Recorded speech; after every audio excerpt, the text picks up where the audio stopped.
at 7x, the electric universe, and a plasma discharge.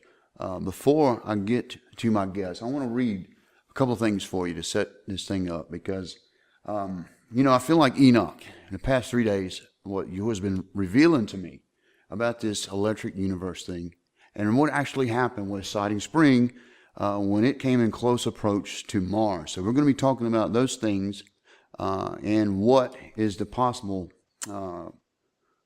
outcome of a close approach of this planetary body, this system that's coming. It's out there, folks. There's no question, no debate about that. The science shows it. GILL has been able to show it in his models and in his layout of the timelines of events in the Bible where this could have possibly have come through. It explains a lot, as well as evidence we can see on the Earth, as well as on other planets, that there's been something that's come through that's had a discharge with and a reaction with our planetary bodies that's perturbed planets in our solar system. And so we're going to be talking about that today. And I believe that there's places in the Bible, places in the book of Enoch, and we're going to be talking about Enoch a little bit here, that I believe addresses this. So let me just start in chapter 40 in the book of Enoch, where he says, "And after that I saw thousands of thousands, and 10,000s times 10,000. I saw a multitude beyond the number and reckoning who stood before Yahuwah Zavaot. And on four sides of Yahuwah Zavaot I saw four presences, different from those that sleep not. And I learnt their names, for the angel went with me and made known to me their names and showed me all the hidden things." Now Enoch was shown everything that was going to happen from the beginning to the end. Okay, so keep that in mind. "And I heard the voices of those four presents as they uttered praises before Yahuwah of glory. The four voices, bless Yahuwah Zavaot forever and ever. And the second voice I heard, bless the chosen one and the chosen ones who hang upon Yahuwah Zavaot. And in the third voice I heard, pray for and intercede for those who dwell on the earth and supplicate in the name of Yahuwah Zavaot. And I heard the fourth voice, fending off the Satans and forbidding them to come before Yahuwah of spirits to accuse them who dwell on the earth. And after that I asked the angel of Shalom who went with me to show me everything that is hidden. Who are these four presences, and which have I seen those words which I have heard written down? And he said to me, and this is Michael, the merciful and long-suffering. And second, who is set over the diseases and all the wounds of the children of men, is Raphael. And the third, who is over the powers, is Gabriel. And the fourth, who is set over the repentance and those who inherit eternal life, is Penuel." Now, Penuel is an interesting name, folks, because that in Hebrew means the face of El, the face of the Creator. "And these are the four angels of Yahuwah Zavaot, and the four voices I heard these days." Now listen to this. Going on to, because he was shown the sun, moon, and the stars and all their revolutions. But then he says here in chapter 43, "And I saw other lightnings and the stars of heaven, and how he called them by all their names, and they hearkened unto him. And I saw how they are weighed in a righteous balance according to their proportions of light. And I saw the width of their spaces in the day of their appearing, and how their revolution produces lightning." And how their revolutions produces lightning. Okay? "And I asked the angel who went and showed me what was hidden, and what are these things? And he said unto me, Yahuwah Zavaot has showed you their parabolic meaning their parable. And these are the names of the set apart ones who dwell on the earth and believe in the name of Yahuwah Zavaot forever and ever." And I also saw another phenomenon where, in regarding to lightnings, how some of the stars arise and become lightnings and cannot part with their new form. Now that's really interesting that Enoch was shown these things, because I believe, and this is a new debate that's really come to be pretty much a fact from what I see, the electric universe theory. Folks, I want to introduce GILL BROUSSARD, who is a researcher, an astronomer, and someone who has put together a vast amount of data and models showing that this planet 7X is there and will come into our solar system and will have an effect on this planet. Gil, welcome to Code Search. Well, thank you, Jonathan. It's a pleasure be on your show today. Yeah, brother. A lot of people want to know: is it going to be this year or next year? I know that as a researcher, we got to have a margin of error. When you're calculating, you may have to recalibrate. So, what are you thinking? Your best guess and estimate? Is it going to be this year? Well, if it's a scientific estimate, I give an estimate from 2013 to about 2030, somewhere in there. Like if you can predict a window of time that it would come in, especially if like it has 360 to 400 year orbit, and you can hit it within a 10-year orbit window without even seeing it, that would be hitting the target zone compared to science, in the science realm. Now, the Bible tends to narrow it down even further if we look at the biblical narrative. If we would ask ourselves a simple question, would the Almighty tell us when, or would He leave us hanging in midair about this arrival of the planet? Well, there is a quote in the Bible where He says He'll give us a sign in the heaven. But I believe there is also another sign. He says for us to prepare food and supplies on a Sabbath and a Jubilee. Yeah. Mm-hmm. Well, if we look at the pre-signs before the arrival of this planet, which is CO6, you're looking at CO3, 4, and 5. Well, CO3 is economic collapse. CO4 is famine that's talked about in war. Yeah. So I would think that His people are warned already, or prepared if they listen to His instructions and put food and supplies up for a Sabbath or Jubilee. So I would say that the arrival of this planet would be probably just the Passover after the Jubilee is finished now. Yeah. We didn't know if it was going to be the Sabbath or the Jubilee, but it looks like the Sabbath is clear. We don't have a sighting of it. And so there's a higher probability of it showing up this next March or April. And that's if man has got the Jubilee and the Sabbath correct. I was just about to say, Gil, because I've been following what the Orthodox do in Israel, and I do know that last year that the Temple Institute was talking about Adar Bet, or the extra month that they add into the year when you have a leap year. Now, they were doing that last year. Then again, I see this year Rabbi Glazerson doing videos where he's talking about Adar Bet. And so I was thinking, wow, what's going on here? You can't have Adar Bet twice in a row. So I discovered that there's even a division, even in the Judaism, of agreement. Some cannot agree that we were in a Shabbatical year, and some think that we're in the Jubilee. So it's just like in Christian bodies, that there's division on when we are and things like that. So they don't even know themselves absolute. And I do know this, in the past few years when they're calling it for Rosh Hashanah, going by Hallel, they've been wrong by 24 hours or so. So there is discrepancies in some man's measurements and documenting of time. So if the Jubilee is next year, so it would postpone this thing or looking for, or the calculations of it by at least whatever that time is. Is that correct, Gil?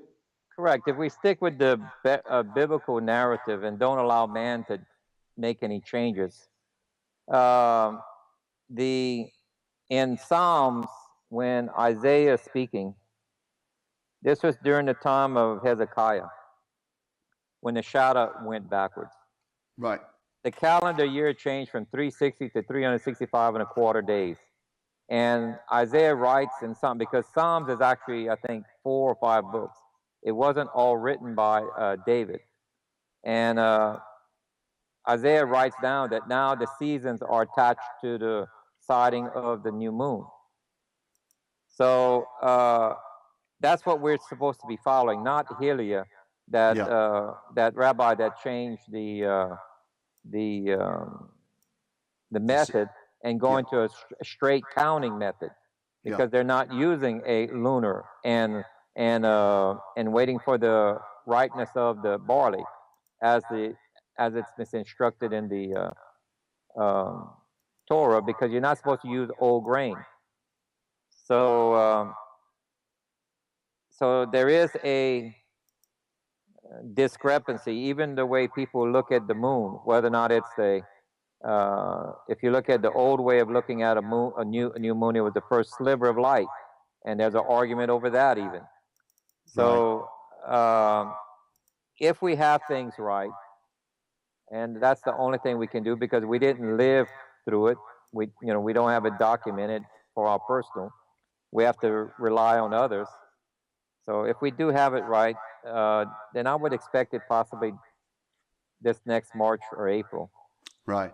That verse that he is talking about, folks, I did an actual search on that to see if it had anything to do with Nibiru. And I'm talking about where Ahaz was with, excuse me, hold on. Yeah.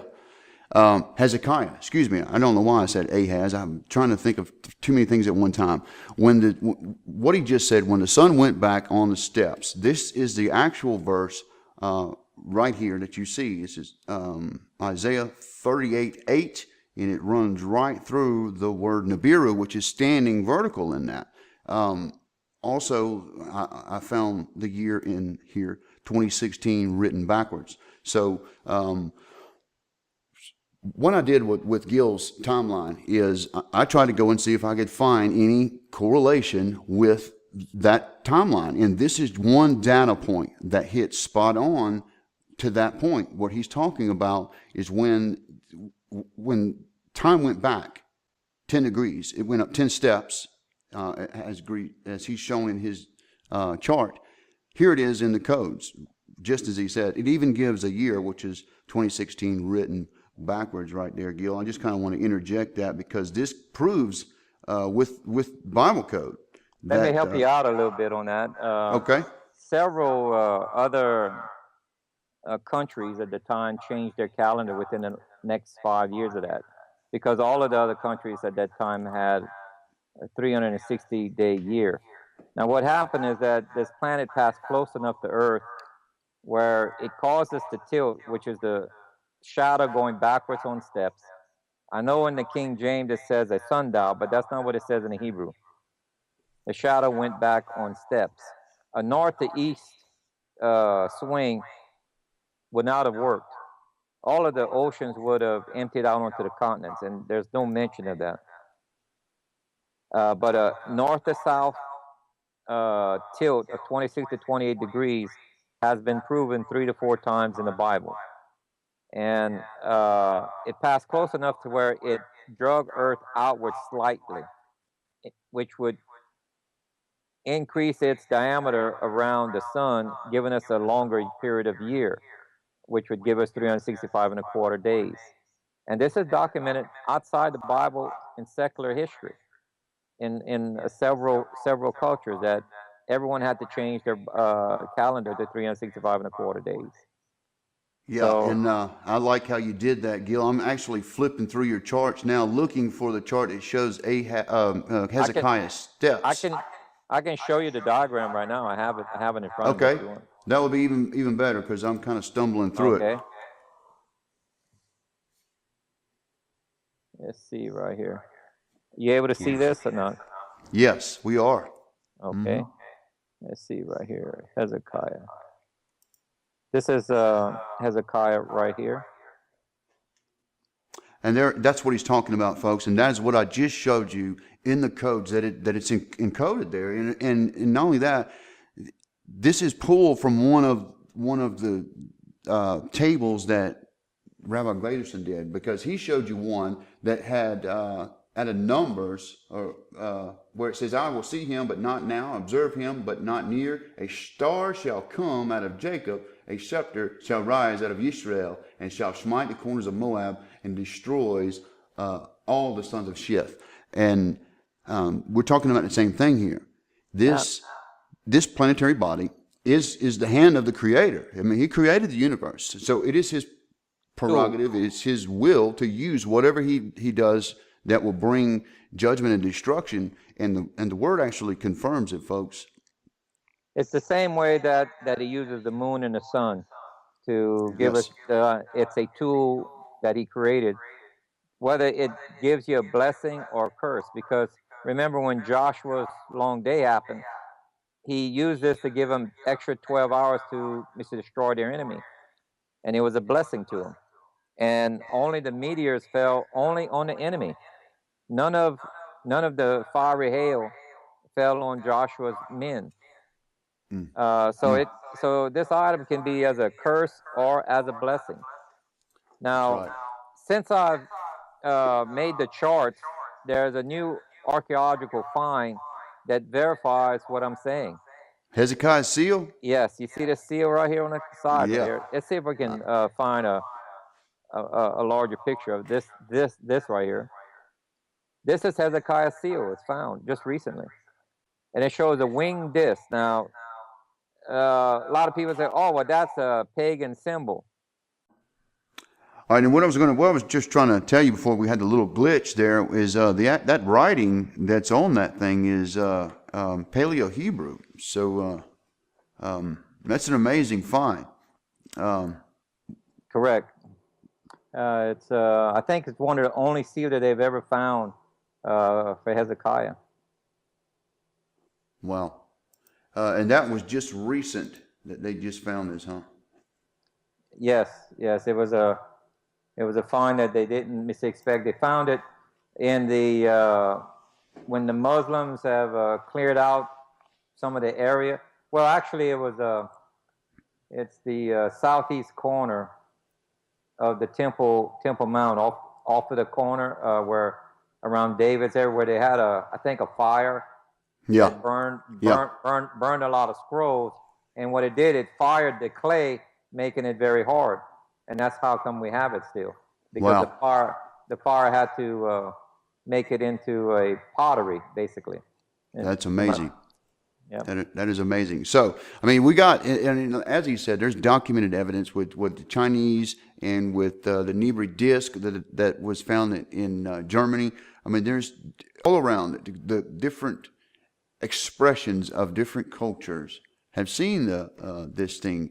But what I wanted to get it into, folks, because this is not a debate of whether Planet X is real or not, or if other cultures have seen it, but what is exactly plasma discharge and electric universe. I mean, Gil, you were telling me last night that you were a former welder. You know about plasma welders, arc welding, and things like that. Can you give us just a kind of an idea of what plasma is and what we're talking about here? Well, plasma is the fourth state of matter. And yes, in the welding and the fabrication field, they use plasma to cut steel or stainless or any other type of metal, as long as it can conduct electrical current. Electrical. Yeah, electrical current, then it's able to be... plasma is able to be used to cut. Yeah. Now I can tell you, folks, so I've seen these torches cut through, solid sheets of steel. It'll turn this steel into liquid, and it liquefies it into molten steel with the intense heat that takes place. Now, why are we talking about this? This is the thing. Last year, as I said, Siding Spring came by. There were these scientists.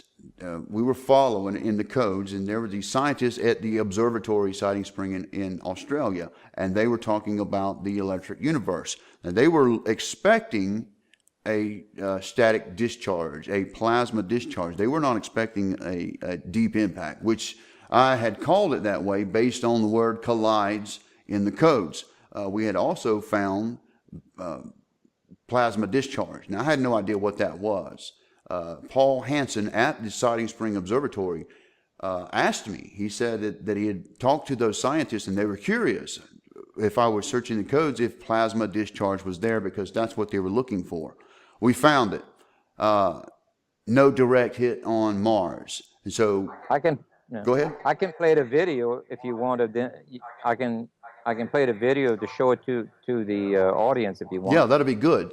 So as he's setting that up, folks, what we're talking about here is this comet came by, and these scientists were anticipating some sort of discharge, and it actually happened. And the thing is, it was totally overshadowed by my mess up of saying it was going to be a deep impact, that we had actually had a predictive code, and we found out about this 18 months later when NASA actually confirmed that they did collide, that the atmospheres collided, and that is why there was a static discharge, because it was like a bolt of lightning flashed on Mars, and it lit it up like a light bulb. What you got here, Gil? This is a segment off of my DVD that shows it. Let me just play it for you. It's about 1 minute and 49 seconds long. Good.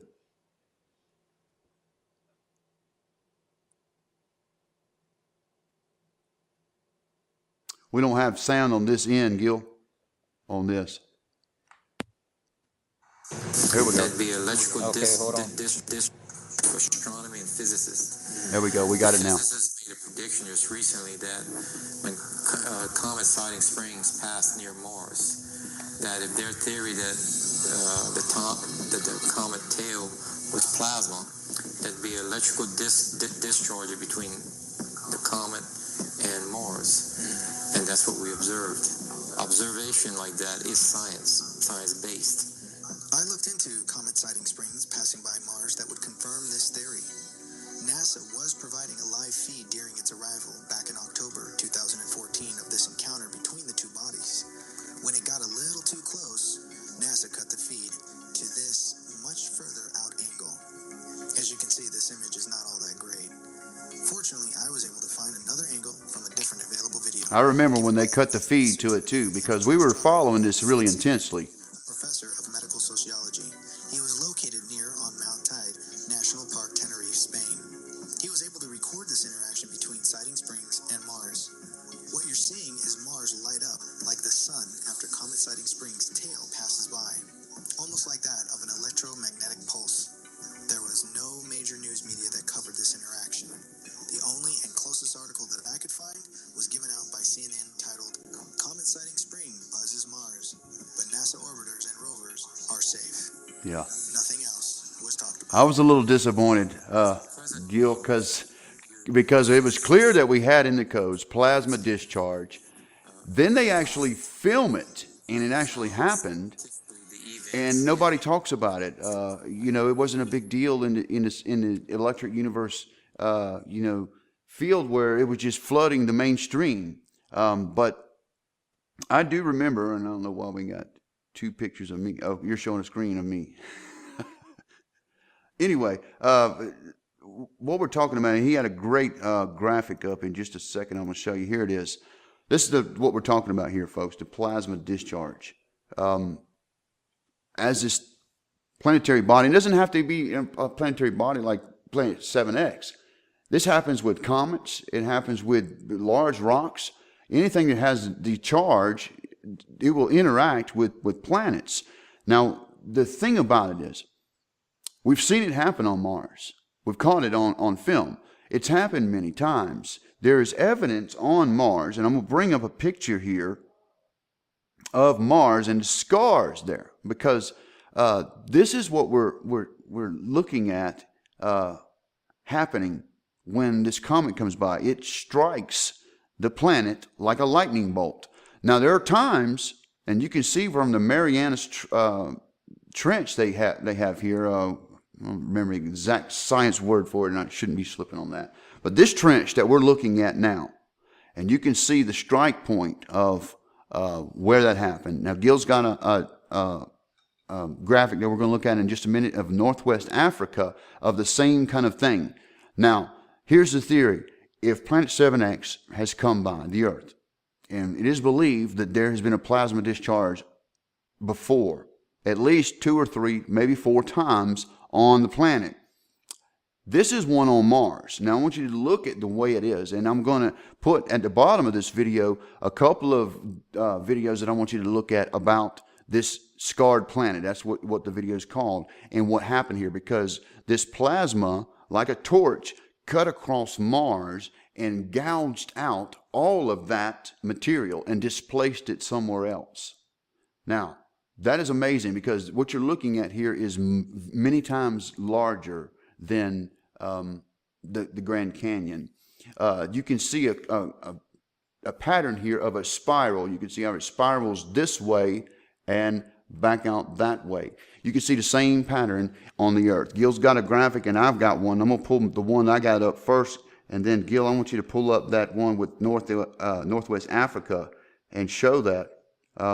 Actually, I'll let Google Earth go because the CPU was crashing. But there's one in Colorado. The video down at the bottom of this video we're doing covers that, and you'll be able to see it there. But Gil, can you bring that graphic up of Northwest Africa? Here we, I have it up. Okay, here we go. Let me just kind of move our pictures out of the way. And that's the point we're talking about right there. And Gil believes this is a clear indication of a plasma discharge. Now, it's happened on the Earth before. The place I'm talking about is on the other side in Colorado, Utah, and New Mexico, Arizona area. But yeah, look at that. And you can see as this chart shows, and I wish I could show you the ones in Colorado, but you could see those valleys and that design there. It looks kind of like lightning. That has a term, Lichtenberg, and what is the other? Dendritic patterns that cause from electric discharge. This is actual factual science, folks. Those terms, you get it, and they can reproduce it in a laboratory, this same pattern, because plasma on a molecular scale can be scaled to a galactic scale. So all the way down to those little lighters that you use to light your fireplaces that has the electric spark, that little tiny plasma spark, all the way to the graphic we just saw where Planet X and the Earth was in between a lightning bolt. Plasma is scalable to a galactic scale, folks, and what we're seeing here in the Richat structure is a 30-mile across bolt of lightning struck the Earth. That's a plasma discharge. Now, anybody that was on the Earth at that time, what do you think happened, Gil? If there was civilization, would they have known this on the other side of the Earth? Well, I think it was recorded by the Greeks. Now, whether or not they had ships that saw it or what, I'm sure half of the globe saw the event. Yeah. But I think it's the Greeks that said Zeus, With the lightning bolt. Zeus would cast lightnings that would melt mountains. And that's what this thing does, folks. That's my point. Plasma will melt mountains like butter, like wax, like the scripture says. He will. Go ahead. On the northeast corner of this structure, it vaporized about 300 foot of a mountain area there. Wow. And remember, it's not digging. It's actually vaporizing the rock turning it into plasma form, and breaking the atoms down into elemental form, and it creates a micro dust, micro particles, and they can also be toxic in that form. But yes, it is misrecorded through history. I think this may have happened during the time of Hezekiah. I'm lacking the proof to say conclusively that is that, but I believe it is. Wow. I was trying to bring up Google Earth because I was going to show it, but I had to close it out just a minute ago, folks, because my computer is overloading with everything I got open. But there is a huge spot in the area I was just talking about, and I've actually drove through that area. And if you look at this picture that he's got up, and you can see the different colors, and there's burn marks, and the same thing with Mars. There's actual areas that looks burned and scorching. Now, I've gone through the area in Colorado and Utah where this one scientist, Michael Steinbacher, who passed away, by the way, had this theory, plasma geology formation from a plasma discharge. And these are some of the same scientists that were following Siding Spring and what was going on with Mars. And, and I've been out there and I've seen the scorch marks in some of that rocks. And we're going to go out and get some footage of that sometime here in the next couple of weeks. And I'm going to show you what I'm talking about, because on a galactic scale, some of this, I mean, how long do you think this took for this crater to be formed, or even, some of the gouging we see on Mars, Gil? Seconds? Does this happen in seconds? No, it was in minutes. It was in minutes. Because at the speed this object would be traveling about 88,000 miles an hour, crossing our path. So it's only when the 2 points get close enough that charge is arcing, kind of like a welder's arc. As long as that distance is there, it is going to continue to arc until the span gets greater, gets too large for it to make the arc. But it's probably in minutes. Yeah, minutes. In minutes. So my point here is, this cataclysmic event can happen in minutes and do immense damage. Not only a plasma discharge, but this planet is going to tilt some 1,800 miles, as Gil was telling me, with winds. How fast are these winds we're talking, Gil? Well, if it tilts 26 to 28 degrees, that is just like it's been misrecorded at least 3 times in its past. Well, that's roughly 1,800 miles of its surface, and that would happen within about a 6-hour period. So if you do the calcs, that's roughly about 300 mile an hour movement, 300 miles moving every hour. Now,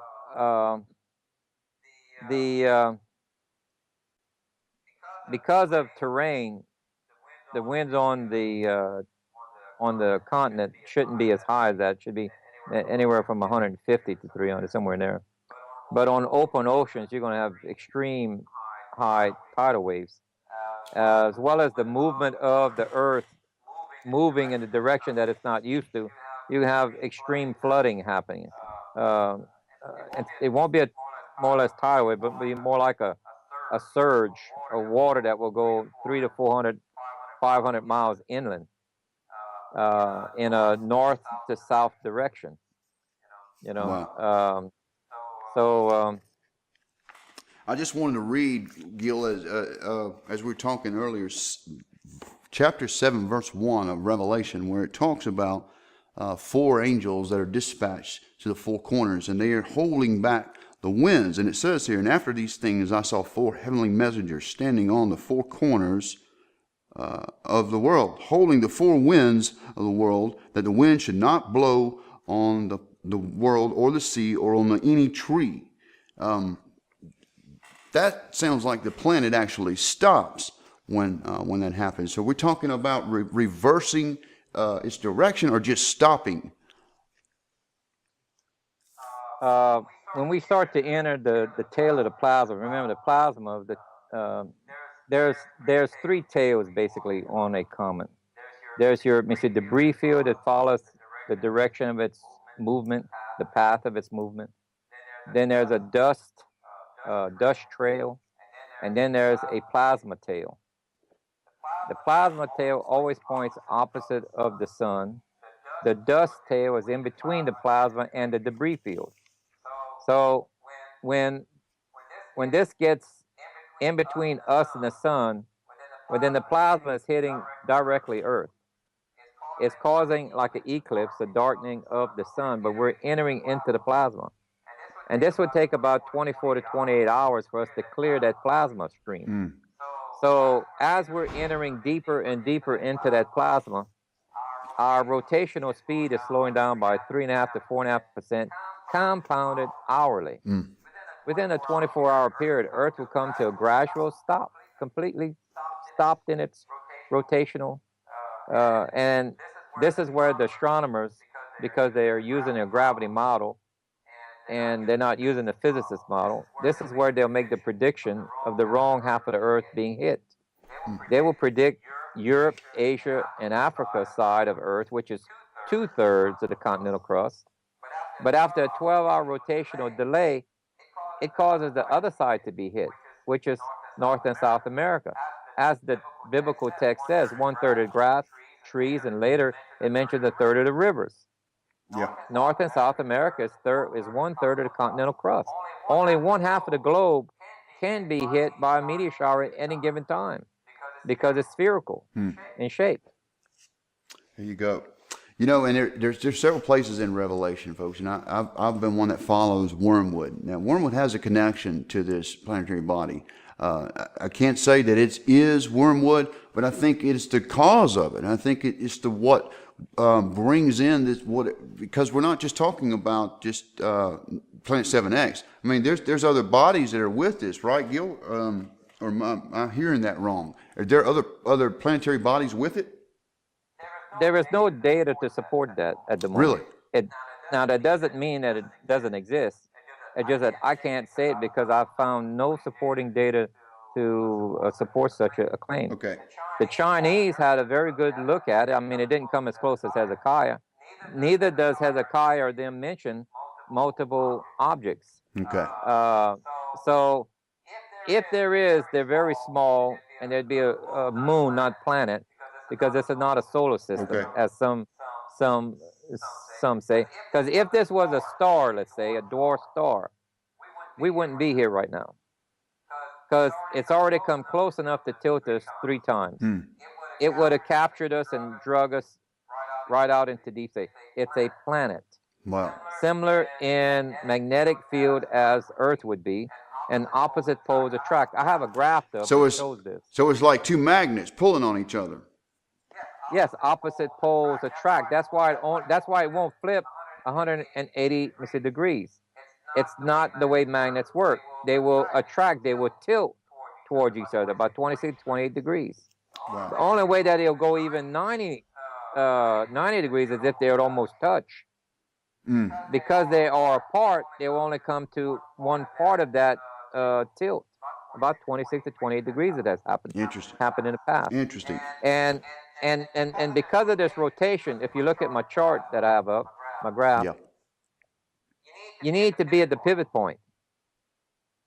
The pivot point of rotation, the biblical text is alluding, will be around the Middle East when the Earth starts to tilt. Well, that's where the winds won't be. The winds will be minimum, almost non-existent. But if you're 90 degrees from that point of pivot, which is the east coast of America or all of South America and Australia, you're looking at the highest winds of 150 to 300 mile an hour winds, and the highest seas. Wow. Inland, ocean waters trying to cover the continents. They will go 300 to 500 miles inland. Wow. Yeah, and that's based on, because folks, with the centrifugal force, there's a lot of water around the equator. And as this happened, that water is going to go where it's going to go, and it's going to come in on all coasts several hundred miles. Let me help you a little bit on that. On the equator, there's about 12 kilometers of a bulge of water at the equator. Wow. When Earth starts to slow down, okay, it would take probably 3 weeks for water to dissipate and go all the way to the north and south pole. Remember, it took 40 days for the Earth to get even flooded. For like this water to separate that far to go north to the North Pole would take weeks, many weeks. You only have a 24-hour period. Yeah. That this Earth is stopping before it starts picking up spinning again. So you only have a partial coastline of flooding pertaining to the bulge of water. Wow. It will not be as drastic as some people make it appear. It's not lightning quick. Water takes a while for it to recede. And so what is more threatening is when this thing tilts, every island and continent and mountain is going to shift. They will have a different GPS location when this is over with. Then it takes 6 hours for it to come back up. So you have the winds and waters going the opposite direction when Earth is trying to straighten out, and it can come between 4 to 7 degrees from where it was prior. It won't necessarily go to the exact point that it was before. But in other words, northern Canada would be in the Arctic zone, or maybe the new North Pole for a period of time. So all of their nuclear power plants, their water system would probably instantly freeze, because they're not used to those winds being 150 miles an hour at freezing temperatures. It would freeze things instantly, like steel, you name it, all kind of items, vegetation, everything, animals would be instantly frozen. Remember the mammoths in Siberia? They had woolly rhinoceros and woolly mammoths that were all herds of them. Yeah. Were instantly frozen. Well, they got caught in the tilt when it came over northern Russia, and they were instantly frozen. With the food still in the mouth. Yes, and there were subtropical plants, warmer climate plants. You're going to see this again. This is going to happen again with different animals, but it's going to happen again. We're also going to have hailstones that are going to rain down. Now, I was mentioning earlier about wormwood, and that is chapter 8. And this is different things going on in Revelation, but by the time you get to chapter 17, it says here, and there came one of the 7 heavenly mangers who had 16 verse 21. I don't know why I have my finger on that. And there fell upon men a great hail out of the Shamayim, every stone about a weight of a talent, and men blasphemed Yahuwah because of the plague of the hail, and for the plague it was exceedingly great. So even in chapter 17, several chapters after 8, we are seeing things rain down on the earth. Gil was just talking about Sodom and Gomorrah and Joshua's long day. And what happened there with... we have some new evidence for that too as well. Some new archaeological evidence that they found just recently. Really? I think I saw you posting an update on Facebook with some stuff. Right. They found the actual site of Sodom and Gomorrah. Remember how I had I had connected the dots that Lot's wife was vaporized, and it was man's description when they came back looking for her. When they saw her shadow, they obviously said she was turned to a stone. And remember how the angel said, we can't destroy the city unless you get to a place of safety, a certain distance away. Well, they found the old town of Sodom and Gomorrah. There's Steve Collins of the Trinity University. He's an archaeologist that studied the biblical text, and he said that the text does not describe it being south of the Dead Sea. That it actually describes it being north of the Dead Sea in a circular valley region. And so he started looking for it, and he actually found it. Wow. And this is where it is. It's on the side of Jordan, north of the Dead Sea, called Tel Haman. And this is it right here. This is the old debris field of Solomon and Gomorrah, because it was about 55 acres big. It's one of the largest cities of the time period. They had estimate, and it's I think the largest city that's ever been found for that time. Wow. And they did some artist rendering of what they found, and this is the site right here, showing the dig, and they found the gate where the 2 angels walked through. Wow. And where Lot met them. Now, what's interesting is that the the southern corner of this town, the houses were blown off of their foundation by something of some sort of explosion. Then there's a layer of ash. They even found skeletons where people were thrown against the wall so violently it shattered their bones. And the people lie dead just as where they were. They were partly vaporized. They found what led them to believe that it's a meteor or a comet that exploded over the town. Besides the ash, they found pottery fragments that turned to glass. The clay was fired at a super high temperature and cooled very, very quickly. The outside of the pottery, only on the side facing the blast, turned to glass. And it has a certain name, and you only find it at like a nuclear site, like an atomic bomb site, where it takes sand and turns it into glass. Yeah. This is the same type of structure right here they found. Yeah. So they were able to estimate that this was a comet or meteor that destroyed the town, just as we said, over a year and a half ago. And are you able to see this right in this picture? We can see that. Well, what's interesting, at this same site, they found the world's oldest homosexual couple in the ruins. Wow. Proving out what the Bible was saying all along. Again. 2 male skeletons laying there, and that's how they died, folks. Yep. That's how they died. In their sin. That's how they were destroyed, just like you see them.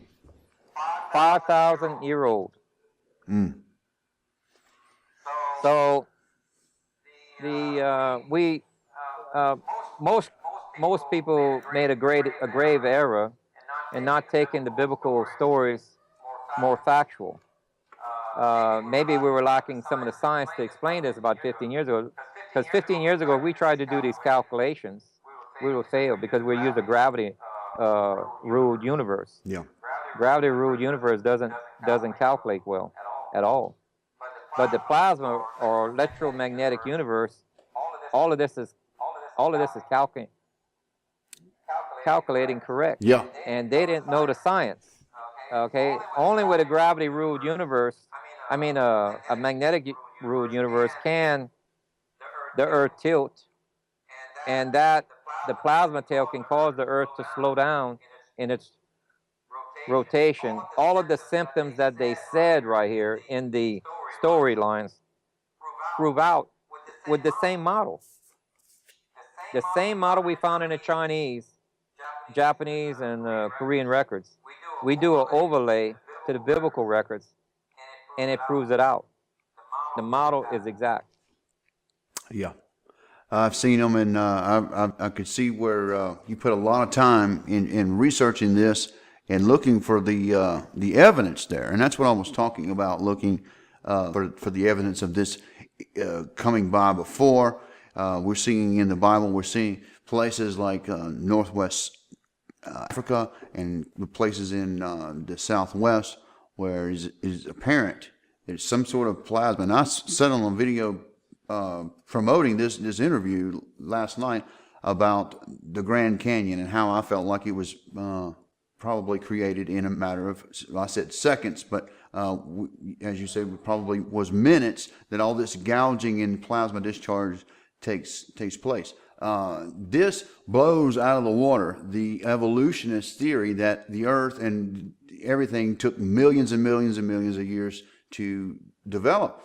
And I was one that thought that what I saw in Colorado when I drove through there probably happened during the flood, with the washing away of water very quickly. I think Kent Hovind did an experiment where he showed that those kind of canyons and things can be formed with a huge amount of water rushing in and washing away debris. Now I'm kind of believe that it happened with a plasma discharge based on the research I've seen on Dr. Steinbacher's research. I actually believe that it's Really? both. I believe the plasma carved about half of the canyon out in depth until it hit the earthen dam that was holding back the water. When it hit dam, it released the water, and the water did the other half of the carving. Wow. So I think we have multiple events that are overlapping, and that's what I believe. That's an amazing theory, you know, and it could very well be because there was something that caused an effect of this event that took place, whether it manifests with plasma discharge and actually opening up the earth and releasing water out of it.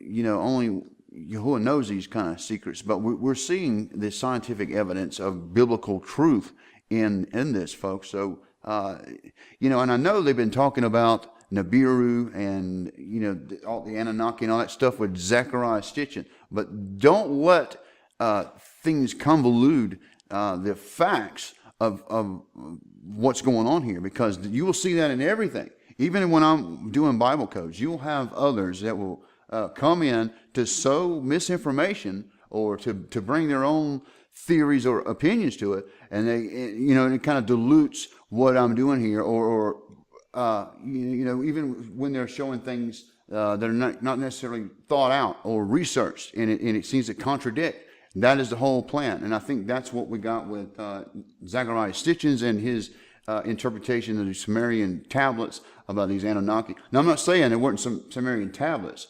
This came from the sons of Shem in Samaria. So this actually came from the Bible. It didn't come from the Sumerians. Shem came from Noah.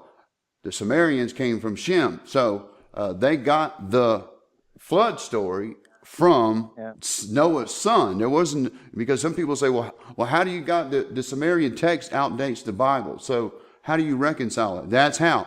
This was a son of Shem. The sons of Shem were telling the story, and that's how you got the Sumerian text of what was going on. So let's be clear about that. Also, if I can help you out on one point here, there was a flood, a local flood, slightly before Noah's time. It was the flood of Cain, and you can see it here at this beginning. That was a local flood, a river flood, and it killed a third of the population at the time. Okay, and some people mix that flood with the global flood, which is Noah's flood, but they're not to be mixed up, and that might be the flood that the Sumerians get it. ancient Sumerians are mentioning, but people don't realize they had fictional tales all throughout history. Fiction is not a modern thing. You have to determine, can you put science and back up what they're saying? The answer is no. And then this claim for 3,600. See, all of the Sumerian tablets are numbered and labeled.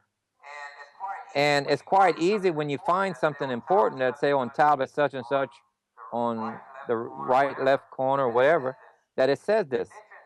Stitchin never qualified where he found 3,600 and that's my years. point. This was a man that was taking, you know, evidence and mixing in his own interpretation, his own truth into it, and now we've convoluted and diluted the bigger picture of what's really going on. And then, you know, people were, that's Anunnaki, that's Stitchin. You know, Nibiru is not in the Bible, and I just showed you Nibiru is coded there. Darla was just showing me earlier about the Ethiopic text. They talk about the throne of Yahuwah, the throne of God, and in the word there is very similar to Nibiru in Ethiopic. So they were, ancient people were calling the throne of El Nibiru. So that's really interesting that they were using that word in Ethiopic text, not just Sumerian, Ethiopic. This is Africa. Ethiopia, yep. We also have another archaeological find that's been sitting in the London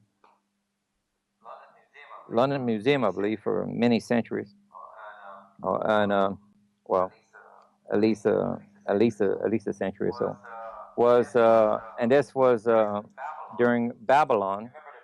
Remember the Tower of Babel, And now we can prove a little bit better that it was a meteor or our planet. You look at this object that they found, it shows three large sun-like objects at the top of this tower, which is the Tower of Babel. And they're all equal size. They're not, so they had misidentified one of them as the moon and one as the sun. The other one has to be a planet also, or some type of planet for it to be equal to that size. And this is exactly what our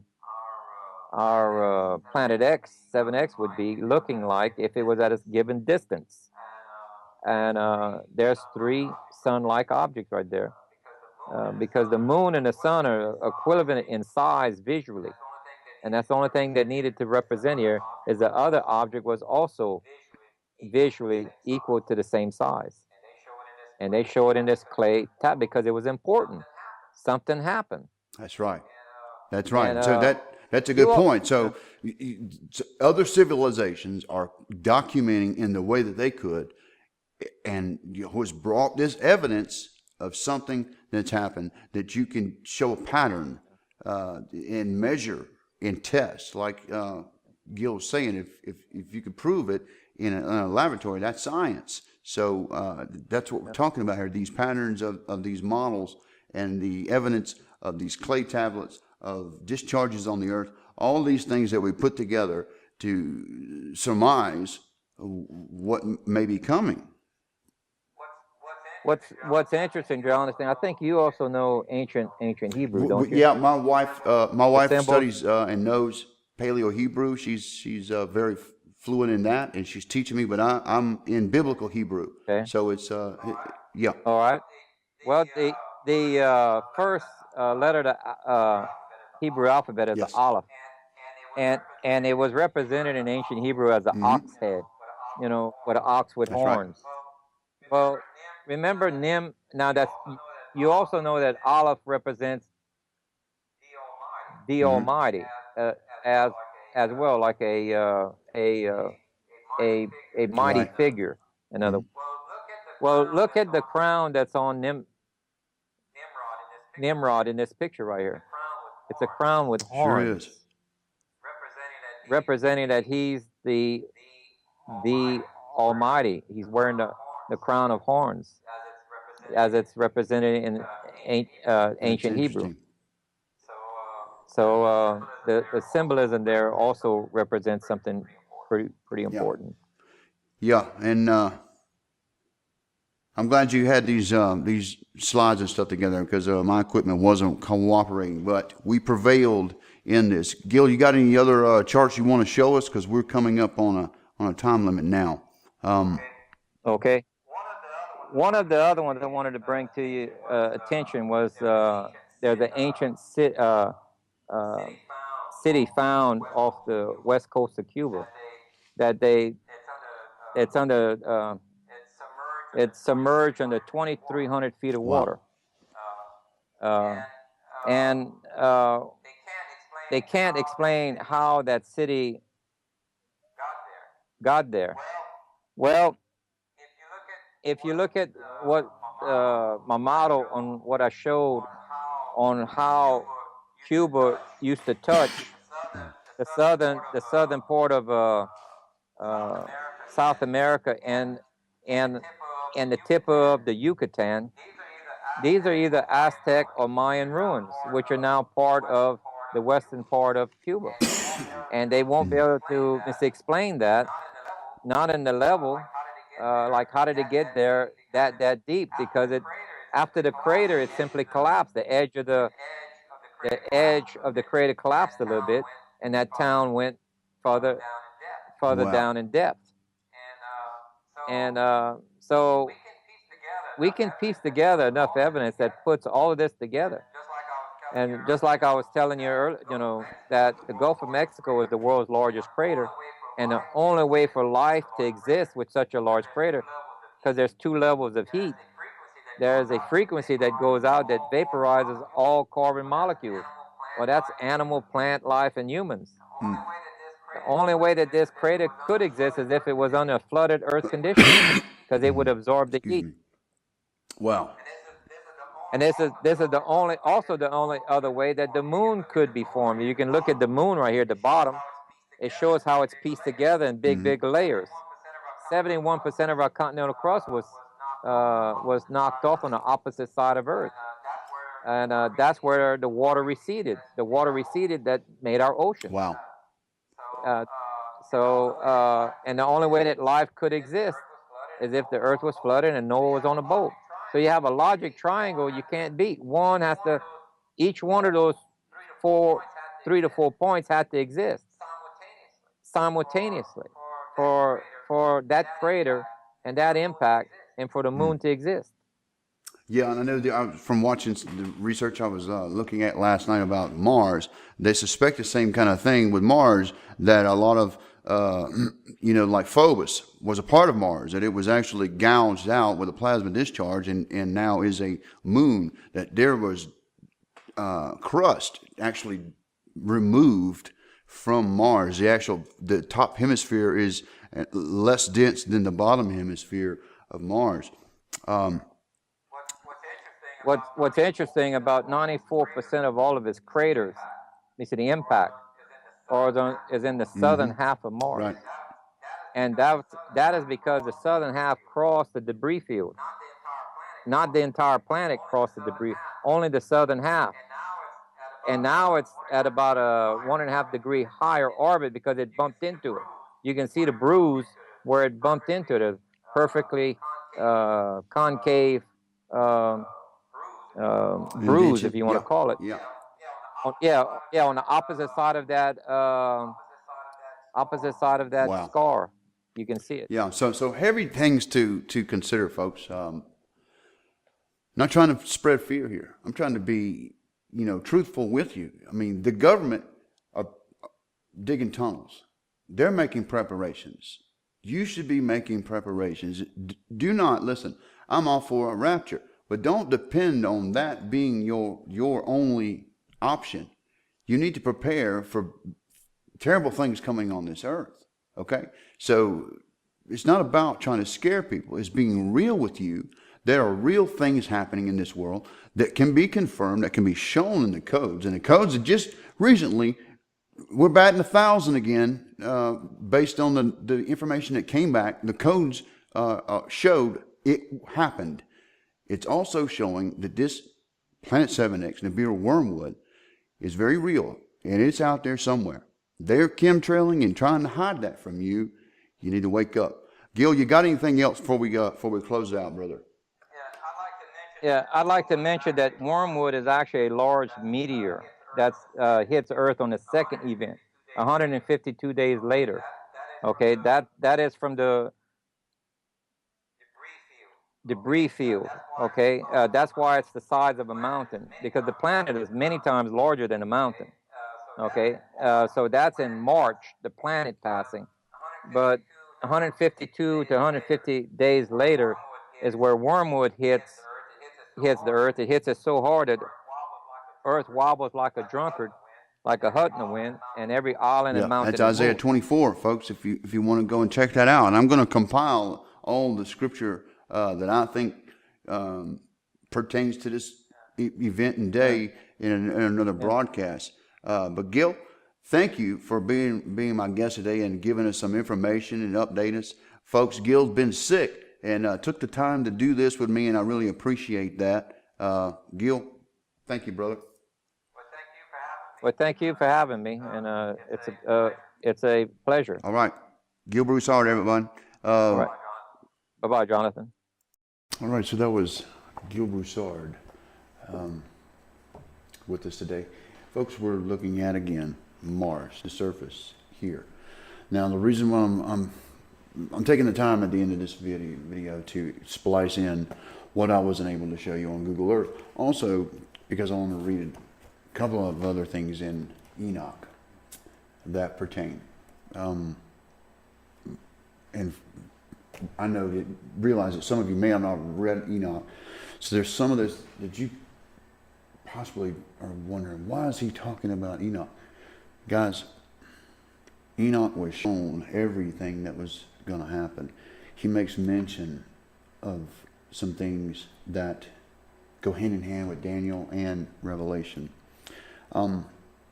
Let me just read what I want to read, and then I'll show you what I'm going to show you on Mars and on our own planet. In the second vision, which he saw, the vision of wisdom, which Hanok, the son of Yared, the son of Malahalel, the son of Canaan, the son of Enosh, the son of Shet, the son of Adam, saw. And this is the beginning of the words of wisdom, which I lifted up my voice to speak and to say those things which dwell on the, to those things which to those that dwell on the earth. Hear, you men of old, see ye that come after. He's talking about the people of the end times here. The set apart ones, which I speak before Yahuwah Sabaoth. It were better to declare to them, to the men of old time, to those who come after, what will be withhold in the beginning of wisdom. Till the present day, such wisdom has never been given by Yahuwah Zavaot, as I received according to my insight, according to the good pleasure of Yahuwah Zavaot, by whom the lot of eternal life was given to me. Now 3 parables are imparted to me, and I lifted up my voice and recounted them to those that dwell on the earth. He's talking to us here, folks. When the congregation of the righteous shall appear, and the sinners shall be judged for their sins, and shall be driven from the face of the earth. And when the righteous one shall appear before the eyes of the righteous, when the chosen works hang upon Yahuwah Zavaot, the light shall appear to the righteous and the chosen who dwell on the earth. When then will the dwelling of the sinners, and where the resting place of those who denied Yahuwah Zavaot, it had been good for them that had not been born. When the secrets of the righteous shall be revealed, and the sinners judged, and the godless driven from the presence of the righteous and chosen. From that time that those that possess the earth shall no longer be powerful and exalted, for they shall not be able to behold the face of the set apart. For Yahuwah Sabaoth has caused his light to appear on the face of the set apart, righteousness and chosen. Then shall the kings of the mighty perish, and be given into the hands of the righteous and the set apart. And thenceforth none shall seek for themselves mercy from Yahuwah Sabaoth, for their life is at an end. This planet's going to be judged. Now, one thing that Gil pointed out in Joshua's longest day, when hail, firestorm rained down on the enemies of Israel, almost like precision warheads of our military, just kind of zero in. That's what they did to the enemy. Not one Jew, not one Israeli was hit. I'm saying that because there are those that are going to go through this, that are going to make it through this. It says it in the Word.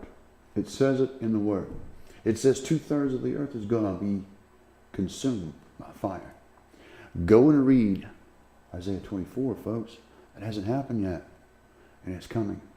And I'm showing you a model and evidence of something that's possibly going to take place. When we talk about consuming fire, something that consumes a mountain, it will melt like wax. You can't even imagine that. So people say, oh, that's got to be spiritual. That's not literal. No, it's literal, folks. This image you're seeing is a discharge from a lightning bolt. Plasma discharge. This is much greater than the Grand Canyon. This almost scars the whole one side of Mars. So imagine, this goes probably in perspective from the west coast of Africa to, Chile. I mean, it's huge. Now, this is what I wanted to show you in the broadcast, and it wasn't able to do that. And where did it go?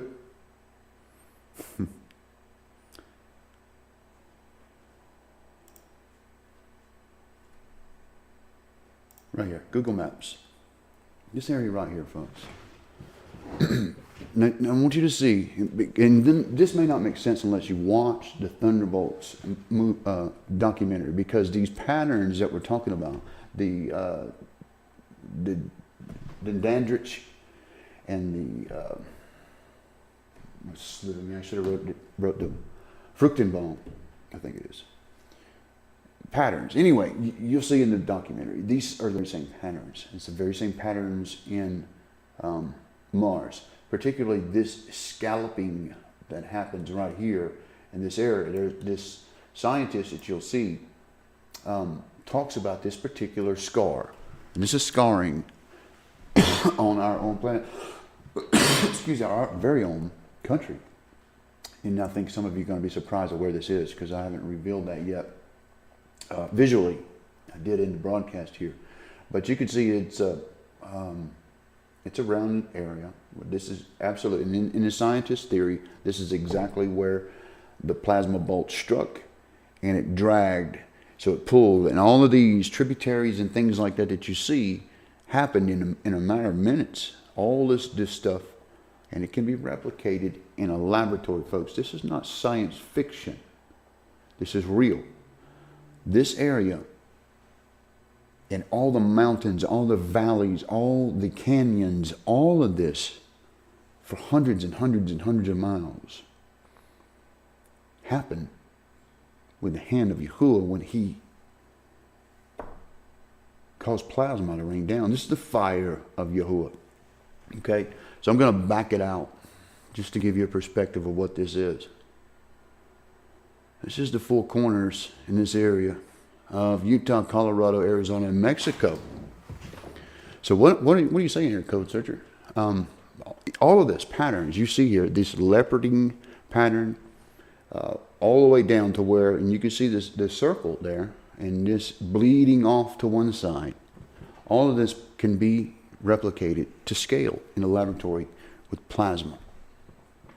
That means it is a high probability that all of these mountains and valleys and canyons came from a plasma discharge.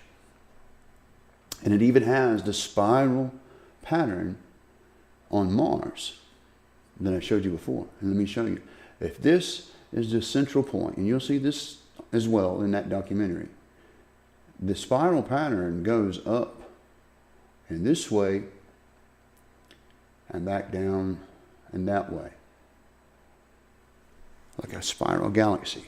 And here is a direct hit, right there, direct hit. So these Rocky Mountains that supposedly took thousands and thousands and thousands of years to develop, Yahuwah did it in a matter of minutes. I think it's seconds, but Gil thinks it's more minutes. That looks like a bolt instead of an arcing like the scar on Mars. That's an awesome thought, folks. This blows the evolution hoax out of the water. And it could happen again very soon with the passing of this planet, because this is what took place. Gil also showed us one in northwest Africa. There's another area, and I think that's it right there, if I'm not mistaken. I may be wrong, but it's a vast area. Anyway, it's happened before, and it could be 2 other places on Earth. If we can't find them, I said, well, where would we be looking? It would probably be on the upper hemisphere, and it could be a water hit as well, Gil thinks. So we may see evidence of that on the bottom of the seafloor in such a spiral pattern. I kind of looked at this area and thought maybe, but I'm not sure. That's speculation here on that. But that's an awesome thought, folks. This Earth has been struck by a plasma discharge, at least since, that we can tell from evidence, from visual evidence, at least twice before. And there you go. If you like the video, or the content. You don't necessarily have to like me. Subscribe. Give me a thumbs up. Share the video and tell your friends. We got to get the word out because if you haven't been following this channel, folks, something very amazing happened in the past couple of weeks. Has been really exhilarating for me. It's reigniting a passion in research. And that's why I said in the broadcast, I felt like what Enoch must have felt like on a certain scale of all the things that he's been showing me. Now this is, I believe, solid. I'm confident in that. We will see some earth changes. They are buying land in the interior and in the mountains where I am, because I'm actually in this area. The government's got underground bunkers, and I've seen them. I've seen an entrance to one. I'm trying to get to one soon and get some information to you, show you. This is not a joke. And I've seen reports, I don't know that it be true, there's a whole catacomb of superhighways under the United States, a whole nother United States underground. Why? It's because of what I'm telling you, folks. And I may look like a wacky YouTuber talking about doomsday stuff, but that's okay. I'm just trying to show you science and proof to you the Bible and the prophecies therein are accurate and true. And this world is going to be judged. Not just America, the whole world. America is just one of the focal points that I'm on because I'm in America. There are other countries there in the matrix as well that are going to be judged. So, Yahuwah bless you and keep you. I think Donald is going to try to get a teaching out, so be looking for that. Again, shalom and Yahuwah bless you, and thank you for watching this video.